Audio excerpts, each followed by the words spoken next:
So here's what we're gonna get started in now. I mentioned in the last video a couple of different ways you could intersect these muntins where they cross. So you have this traditional look of a vertical muntin and a horizontal muntin. So like this. What I've done is on my white oak door, I did intersecting half lap miters. So basically these two pieces stay solid, and the cut that you make makes them basically locked together. I have a whole video on this. I'm not gonna go into super deep detail, but I will link that video down below, and I actually have a short on it, a YouTube short that I made so you can see the process in under a minute. But if you wanna get deep into that, that is gonna be that video down there. So I'll show you guys, we're gonna do it again right here. I've got everything set up, but I just wanna point that out. I'm not gonna go deep into it. But that is the method we chose to go with. The other option is to just pin nail it in, and I think that's probably fine, but I want to build these to a little bit higher quality than just pin nailing something in there. And now that I know how to do that intersecting lock method of two profiles like this, that's what I'm gonna do. And that's the cool thing about carpentry. You start learning these techniques and you almost feel like some kind of ninja with all these tricks up your sleeve. So learning this stuff, super fun. Let's intersect these two muntin bars.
At this point, I'm gonna go ahead and dry fit these together, and then I can mark over with my square where my screws are gonna go into my muntins. So check it out, I got this new square right here. So it does 90 and 45 right here on the right side. I don't even know what it says. It's Japanese, I'm assuming, and it's in millimeters. But the whole reason I got it is because that little guy right there. I thought that looked cool. I'm being dead serious. I was like, hey, that looks kind of cool. But yeah, this is the new kind of small shop square. Beautiful tools, gotta love them. Let's do this dry fit.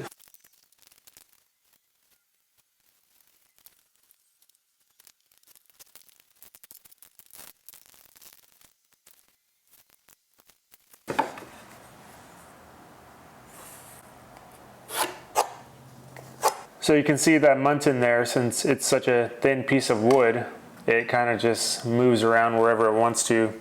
But centered right here on this opening is that line. So basically I bring that square over and then I bring it down. And when I drill this on the drill press, I'll drill it through here, countersink, and then the screw will then grab my muntin right there. So if I just go off this and mark this, then there's no way it would be right, because like I said, these pieces are so flimsy. But once we get that screw in there, it's going to lock all these sides together. Of course, the middle is already locked together. That actually won't even come off if you try to. So what I'll do is I'll go around this whole sash and do this exact same thing where each muntin is going to connect to it.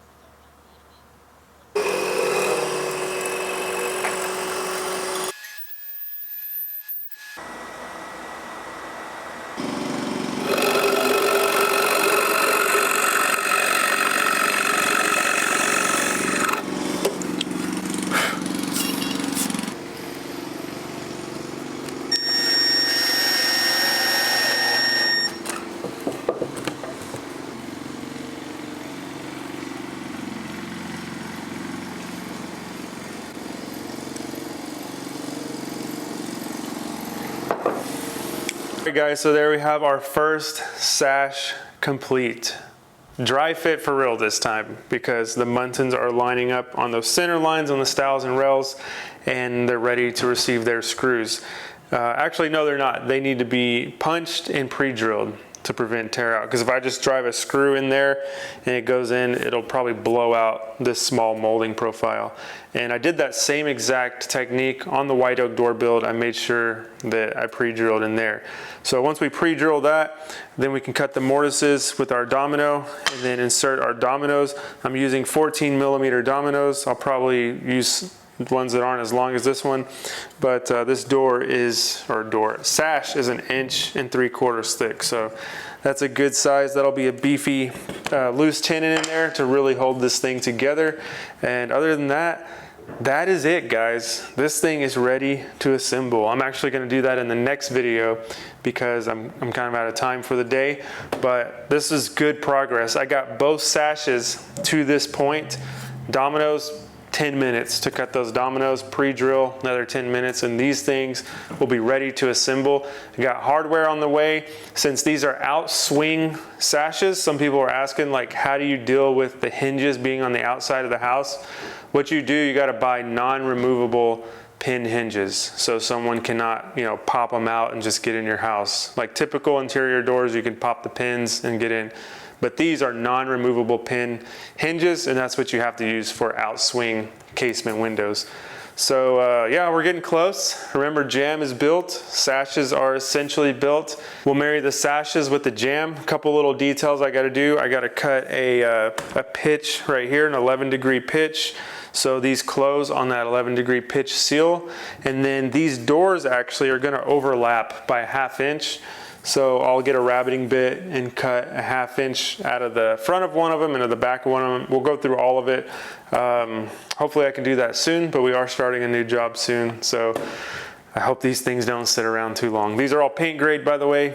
They're all gonna get painted, but the detail on them could actually pass for stain. I think they're pretty tight and good to go. So anyways, hopefully you enjoyed this video. Hopefully you guys learned something. Any questions, comments, feedback, just leave it down in the comments below, and I'll catch you guys on the next one.